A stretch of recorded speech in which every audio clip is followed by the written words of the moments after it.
आणि त्यानंतर या ठिकाणचा कार्यक्रम संपेल. मी धनेधर परिवाराला सूचना की फळांचं आणि चिवराचं ताट घ्या.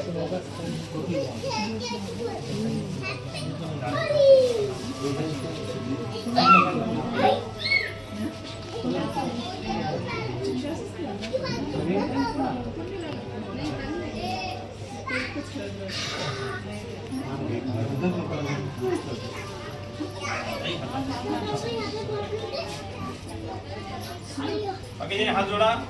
म्हणा इमान भिक्खू संघस्य शिवरं फलहारं अर्थदानं हेमं द्वितीयंपि इमान भिक्खू संघस्य शिवरं फलहारं अर्थदानं हेमं तृतीयंपि इमान भिक्खू संघस्य शिवरं फलहारं अर्थदानं देवं.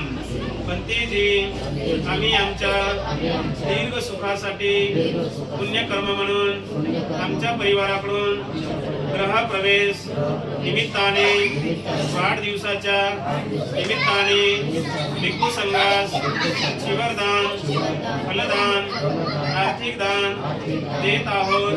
या दानाचा स्वीकार करावा असे आम्ही दुसऱ्यांदा तिसऱ्यांदा विनंती करतो. दानं ददन्तु श्रद्धायं शीलं रक्षन्तु सर्वदा भावनाभिरता हन्तु गच्छन्तु देवतागता सबे बुद्धा बलपता पच्चकानं च यं बलं अरहन्तानं च तेजेनं रक्षं वन्दामि सब्बसो गुलसाधु साधु साधु.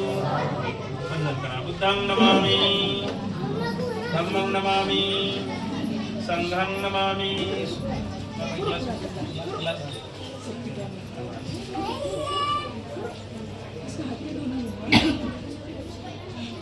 कार्यक्रमाच्या सुरुवातीला 2 सूचना दिल्या होत्या. आहेत का लक्षामध्ये?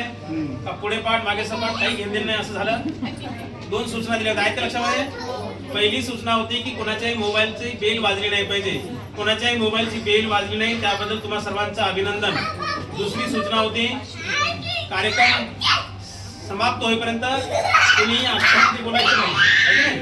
आपण कोणी आपसामध्ये बोला नाही त्याबद्दल पुन्हा एकदा तुम्हा सर्वांचं अभिनंदन. आता कार्यक्रम समाप्त करताना सर्वांना 4 सूचना आहेत. एकावर एक फ्री म्हणलं तर 2 वर 4 होतील की नाही. तर पहिली सूचना अशी आहे की धनेधर परिवाराने या कार्यक्रमाच्या निमित्तानं आलेल्या उपासक उपासिकांना अन्नदानाची भोजनाची व्यवस्था केलेली आहे. भोजन घेतल्याशिवाय कोणी जाऊ नये अशी धनेधर परिवाराकडून सर्वांना आग्रहाची विनंती आहे. दुसरी सूचना अशी आहे या ठिकाणी थोडे फुले कमी आहेत, पब्लिक जास्त आहे. तसे फुलं पुरून वापरले तर पूर्ण उरतील. प्रत्येकाने यायचं. फुलं दोन्ही हाताने, एका हाताने नाही ठेवायचं, दुरून नाही ठेवायचं, फेकून नाही ठेवायचं, डाव्या हाताने नाही ठेवायचं. मग काही लोक असं 1.5 हात लावतात. 1.5 हातानं, एका हातानं, डाव्या हातानं फेकून दुरून भगवंताला पुष्पार्पण नाही करायची. दोन्ही हातामध्ये आदरपूर्वक, सन्मानपूर्वक, शुद्ध अंतःकरणातून, निर्मळ अंतःकरणातून, भक्तिभावानं पहिले बुद्धाला लक्षामध्ये, मग बाबासाहेबांना पुष्प अर्पण करायचे, वंदन करायचं, दर्शन करायचं आणि सावकाशपणे बाजूला व्हायचं. या ठिकाणी कोणी गोंधळ करायचा नाही लक्षामध्ये. आणि ज्यांना कोणाला दान द्यायचं, वर्षावासाचा दिवस आहे, पवित्र महिना आहे, दान म्हणलं का दान नाही घ्यायचं लक्षामध्ये. दान हे आपल्यासाठी आहे, आपल्यासाठी आपलं पुण्यकर्म आहे. किती दिले याला महत्व नाही. तुम्ही 10 रुपये दिले का, 100 रुपये दिले का, 50 रुपये दिले का, 500 रुपये दिले याला महत्व नाही. पण ते देताना तुम्ही कसे दिले आपल्या निर्मळ अंतःकरणातून. काही लोक असा खिशाला हात घालतात, मोठ्या नोटा चालतात चालतात चालतात बाजूला करतात, बारीक नोट आली का पहिले पुढे करतात, त्याच्यात फाटकी असेल तर पहिले पुढे करतात, पन्नी चिपकवली असेल तर पहिले पुढे करतात. अशा फाटक्या नोटा देऊन दान पुण्य होत नाही. आणि म्हणून किती दिलेला महत्व नाही, कसं दिलेला महत्व आहे. या शिबिरावर दान ठेवायचं, वंदन करायचं, दर्शन करायचं, सावकाशपणे बाजूला व्हायचं. तिसरी सूचना अशी आहे की येत्या 20 ऑक्टोबरला विजयादशमी आहे, ज्याला आपण खेड्यामध्ये दसरा म्हणतो आहे की नाही. बौद्ध धर्मामध्ये विजयादशमी आहे. तर त्या विजयादशमीच्या दुसऱ्या दिवशी 21 तारखेला बुद्धभूमी मावसाळा तालुका खुलताबाद येथून बुद्धगयेची धार्मिक धम्मसह निघत आहे. 20 दिवसाचा प्रवास आहे.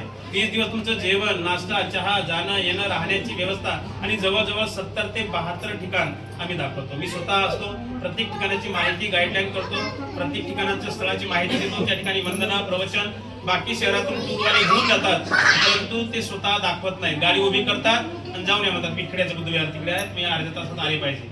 लक्षामध्ये ते दाखवत नाहीत, त्या स्थळाची माहिती सांगत नाहीत. रनिंग मध्ये काय करतात, या 20 दिवसामध्ये 2-4 ठिकाणी गहाळ करतात. लक्षामध्ये एक ठिकाण जर गहाळ केलं तर कमीत कमी 17 ते 18 हजार रुपये वाचतात. मग ते 3-4 ठिकाण जर गहाळ केले तर त्यांचे 1 लाख रुपये वाचवतात.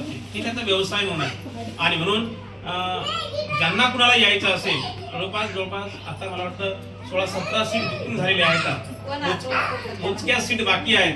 त्यांना कुणाला यायचं असेल आयुष्यामध्ये त्यांनी आपला नंबर माझा नंबर घेऊन माझ्याकडून पत्रिका घेऊन आपला संपर्क साधायचा.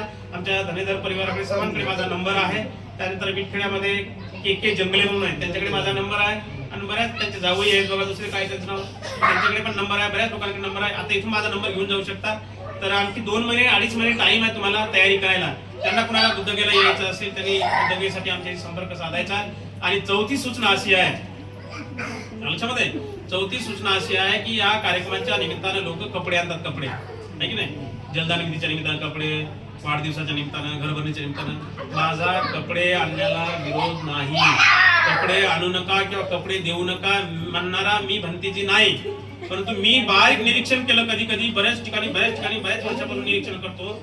लक्षामध्ये लोक आमचे काय करतात की असं येऊन सर्व मला ती रुमाल कोणी वापरत बी नाही.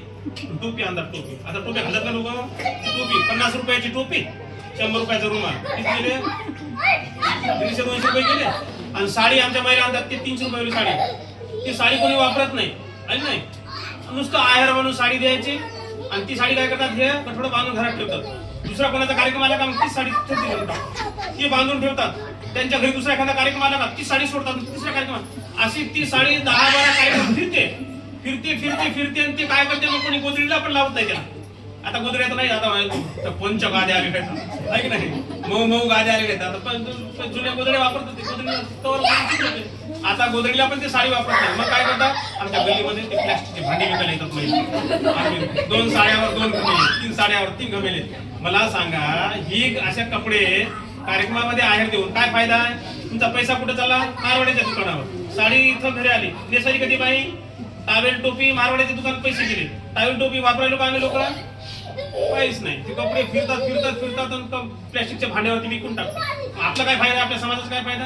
समाजाचा पैसा तर लाखो रुपये चालला ना मारवाडीच्या दुकानात. म्हणून आपण काय केलं पाहिजे बंद पॉकेट दिलं पाहिजे.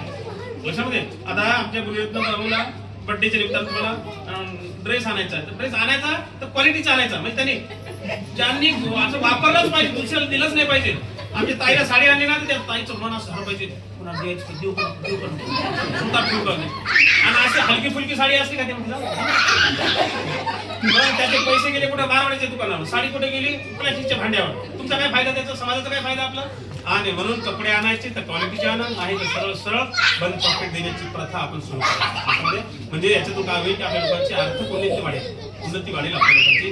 तर अशा या 4 सूचना होत्या. कार्यक्रम संपला असं मी या ठिकाणी जाहीर करतो. म्हणा विधासप्रमाणे साधू साधू साधू बुद्धं नमामि धम्मं नमामि संघं नमामि.